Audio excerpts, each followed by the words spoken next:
and good and evil, and they lost paradise. You know what I think happened? I think that they reaped the fruit of the tree of the knowledge of good and evil, and I think they got a judgment, and they got opinions, and I think all of a sudden what had been heaven, all of a sudden they have judgment about. I could just picture Adam going, God, this was great yesterday, but today there's flies, God. Eve's got cellulite. What were you thinking? I mean, this place is crap. What did I think yesterday? How did I ever think this was heaven? And what happened? What changed? Nothing. Except that their perspective became the perspective of the judgmental, and they lost heaven. One of my mentors was a guy named Chuck Chamberlain, and Chuck used to tell the story of sitting in this chair in his house after a long drunk. And he was married to this woman, and he was working at this place, and he felt like he was in hell, and he was dying.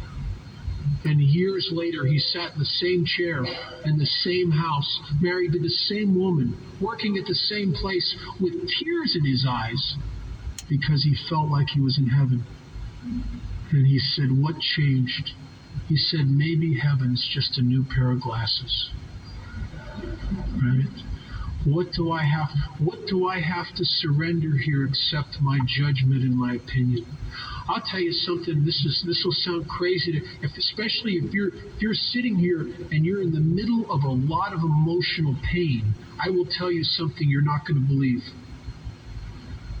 There is no pain except what comes from my resistance to accept life on life's terms.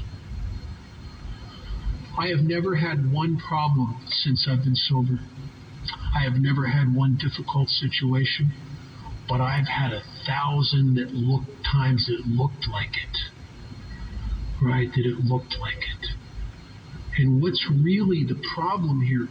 The problem is me and my perception of things. That little voice in my head, something happens and goes, oh, this is awful.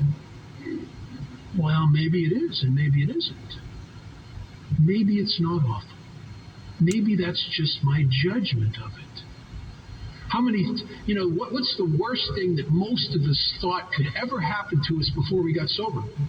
That we'd find out we were alcoholic.